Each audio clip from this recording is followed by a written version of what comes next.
I'm going to skip on to our last taste of the day is Domaine Chandon Pinot Meunier. This one, going back to what we were talking about earlier with Napa, it comes from the Carneros region. And Carneros is at the southern end of both Napa and Sonoma. So it is actually considered in both regions based on where you're at.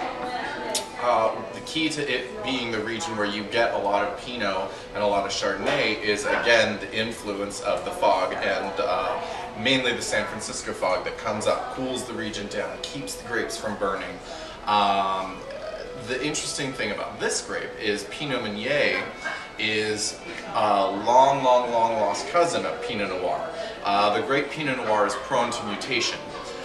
In the vineyards, it tends to be a grape that can mutate, and that's why there are many clones of Pinot. There are anywhere between 200 and 1,000 different clones of just Pinot Noir. And long ago, Pinot Noir mutated and created what they now call Pinot Meunier. Another well-known mutation of Pinot Noir was Pinot Grigio. So Pinot Gris and Pinot Meunier are long lost cousins of the Pinot Noir grape. Another interesting fact about Pinot Meunier is that Pinot Meunier is the third grape used to make champagne, thus leading us back to Domaine Chandon and why you get a Pinot Meunier from Domaine Chandon. They're a large champagne producer, and they made still Chardonnay and still Pinot Noir for a long time, and they decided the three grapes in Chardonnay, third being Pinot Meunier, let's make it into a still wine. A little tidbit having nothing to do with this is that there in Champagne, originally one of the grapes was Pinot Grigio. Being in the Pinot family, they used all the Pinots.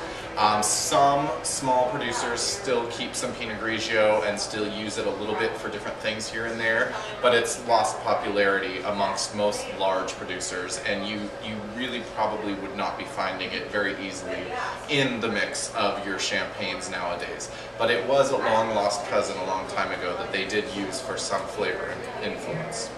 Now Pinot Meunier is very interesting because, as you can see as I'm pouring it, very light. Very light. So it gives you that illusion of course, it comes from the Pinot family.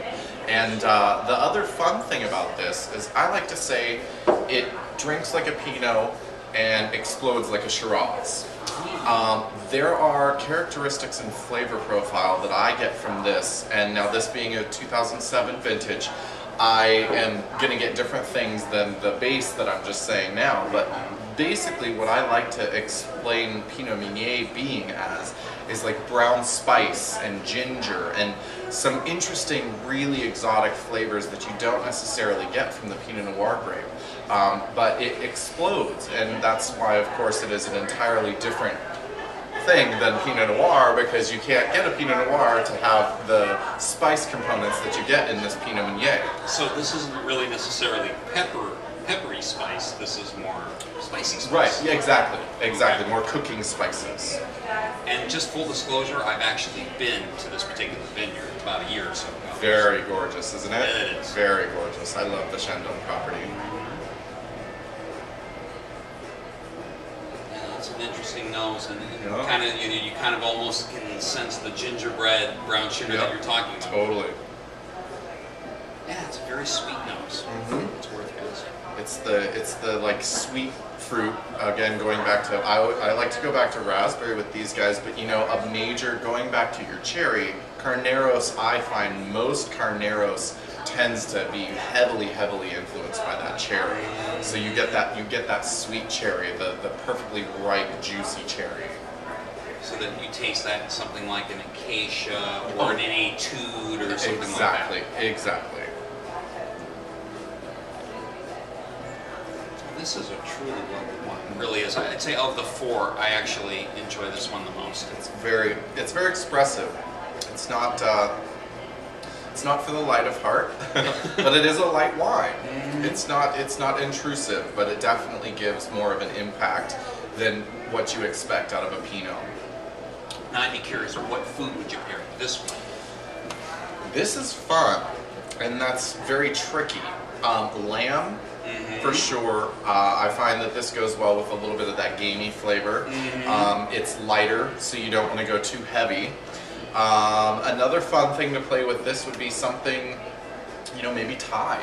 Something like pad Thai or something with a little bit of something going on, because this is essentially flavorful enough to not be drowned out with too much spice, and it's light enough that you could eat it with, or you could drink it with that. So maybe all of you red wine drinkers who are looking for something to pair with Thai food that don't want to be stuck with a Riesling or something sweet, Exactly. this would be a good way to go. It's not going to be drowned out, but it's also not heavy enough to kill your food.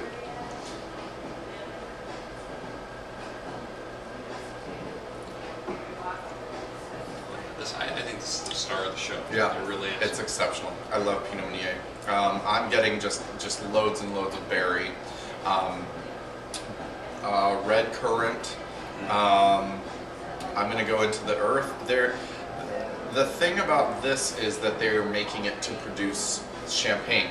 So you really are trying to get the characteristics of the earth. And in Napa, you don't get a heavy influence of earth like you do in France or in Italy. So the earth, well, like even like in a Howell Mountain or a Rutherford Dust. I mean, like a Rutherford Dust Cabernet. Dust, I think. yes, dust is a different thing, but you're not getting the like rust. Yeah, it's not the gnarly. It's more the dusty. That's a perfect example is the Rutherford or the Howell Mountain. The dust that you do get kind of the breeze of earth, but you don't necessarily get the licking of the ground, you know? Yeah, that's true. That's true.